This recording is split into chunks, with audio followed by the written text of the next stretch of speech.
Hello, good morning बच्चों।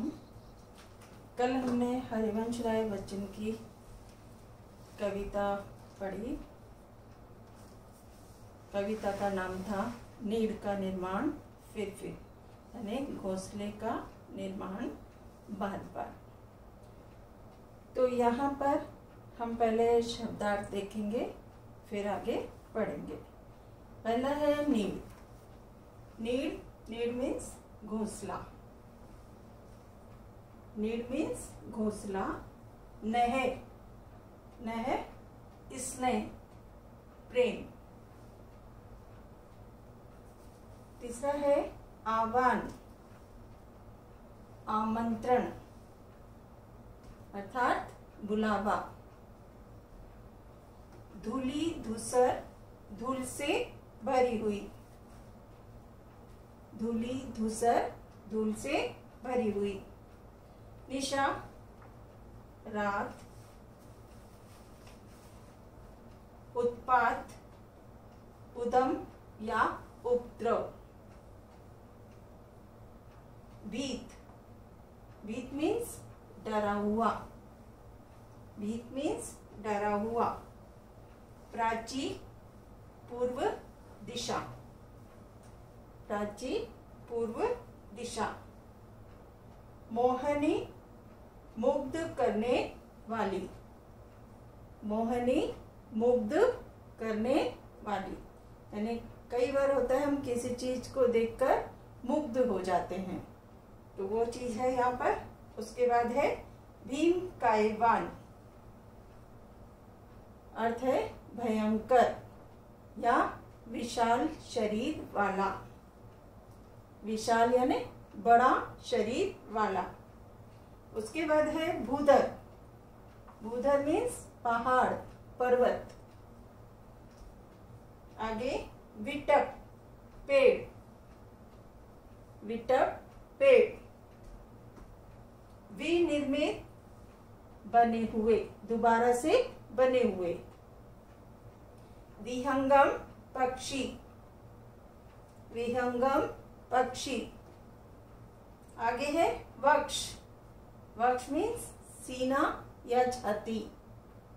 सीना या छाती। आगे है प्रलय। प्रलय मीन्स संहार या विनाश। संहार या विनाश। तो आगे हम कविता पढ़ेंगे। कविता का फर्स्ट पैराग्राफ। नीड़ का निर्माण फिर, नए का आह्वान फिर। बह उठी आंधी की नभ में, छा गया सहसा अंधेरा। धूली धूसर बादलों ने भूमि को इस भांति घेरा। यानी जब आंधी और तूफान आता है तो एकदम से अंधेरा छा जाता है और इस धरती पर वह अंधेरा या धूल से भरे हुए बादल उसको, भूमि को घेर लेते हैं। रात सा दिन हो गया, फिर रात आई काली। लग रहा था अब न होगा इस निशा का फिर सवेरा। जब रात को तूफान आता है, दिन में तूफान आता है, तो फिर काफी धूल से यानी बहुत ज्यादा तहस नहस हो जाता है सब कुछ। और रात भी, फिर रात पड़ जाती है, रात का काली होती है, तो लगता है कि अब सवेरा नहीं होगा। इस निशा का यानी इस रात का अब सवेरा नहीं होगा। रात के उत्पात भय से। उत्पात मीन्स क्या बताया है? रात का जो आंधी तूफान का जो उद्यम होता है, उपद्रव होता है, उसके डर से, यानी लोग डर जाते हैं उससे। तो भीत जन यानी हर मनुष्य के अंदर डर बना हुआ है और हर कण कण में डर है। किंतु प्राची से उषा की, लेकिन पूर्व दिशा से जब सुबह का सवेरा होता है या सुबह के सूरज की जो किरण होती है, मोहनी मुस्कान फिर वे क्या लेकर आती है? मुग्ध करने वाली मुस्कान लेकर आती है। नीड़ का निर्माण फिर यानी फिर उस जो हमारे यहाँ पर आंधी तूफान सब कुछ आया, वो इससे सब कुछ तहस नहस हो गया। तो फिर क्या हो गया, फिर हम लोग वापस से अपने कार्यों में लग जाते हैं और नई उमंग और उत्साह से सारे कार्य करने लगते हैं। तो यहाँ पर यही बताया है कि पक्षी जो कि उनके घोंसले तूफानों के अंदर टूट जाते हैं और फिर वह वापस से जब नया सवेरा आता है, नया सूर्य की जो किरण आती है सुबह के समय पूर्व दिशा से, तो वह प्यार से उसका आह्वान करते हैं और फिर अपने उमंग और उत्साह से अपने कार्यों में लग जाते हैं, यानी अपने घोंसले को बनाने में फिर से लग जाते हैं।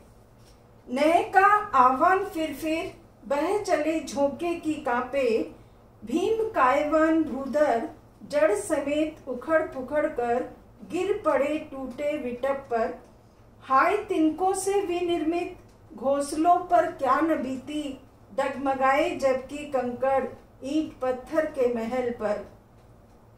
तो इन सब से प्यार से वो आह्वान करते हैं, किसका आह्वान करते हैं, उमंग और उत्साह का।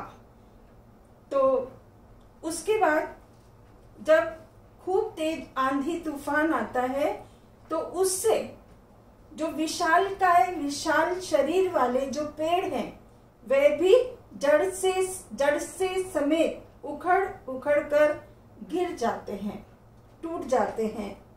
और हाय तिनकों से विनिर्मित, यानी जो तिनकों से पक्षी घोंसला बनाते हैं उन पर क्या बीतती होगी जब वो पेड़ नीचे गिर जाते हैं।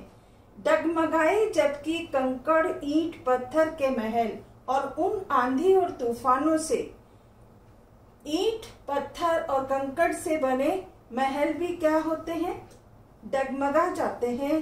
बोल आशा के विहंगम, किस जगह पर तू छिपा था जो गगन पर चढ़ उठा था, गर्व से निज वक्ष फिर नीड़ का निर्माण फिर नए का आह्वान फिर। हे